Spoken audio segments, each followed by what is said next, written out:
الحمامتين قالوا إحنا لازم نسيب المكان ده ونشوف أي مكان تاني قريب فيه نهر عشان نشرب وإلا كده هنموت. سمعت من سلحفاة وقالت أنا كمان مش هقدر أعيش هنا، ممكن تاخدوني معاكم يا أصحابي. الحمامتين قالوا بس إحنا بنطير يا سلحفاة وإنت بتمشي على الأرض. بصت السلحفاة الأرض وكانت حزينة جدا من رد الحمامتين. وفجأة قالت واحدة من الحمامتين بصي أنا عندي فكرة حلوة جدا هتخلينا نقدر نساعدك بس بشرط. قالت السلحفاة أنا موافقة على الشرط ده من دلوقتي، بس إيه هو الشرط ده؟ الحمامة قالت اوعي مهما حصل تفتحي بقك أو تتكلمي مع حد وإحنا ماشيين حتى لو حد كلمك. قالت السلحفاة تمام مفيش مشاكل.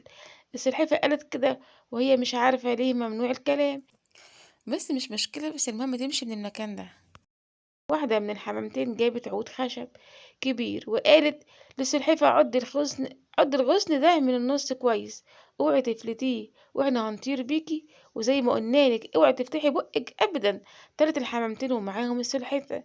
الحيوانات شافت السلحفاة وهي طايرة في السما بدأت الحيوانات تضحك بصوت عالي وتقول ايه ده اخر نكتة شفناها سلحفاة طايرة في السما. السلحفاة اتضايقت جدا من تريقة الحيوانات وفتحت بقها وقالت فيها ايه يعني لما تشوف سلحفاة طايرة. السلحفاة ما خدتش بالها، خلفت تعليمات الحمامة ووقعت على شجر وبعديها على الأرض اتعورت. أنا آسفة جدا، أنا عرفت دلوقتي ليه كنتوا بتحذروني من إني أتكلم وأنا طايرة معاكم في السما.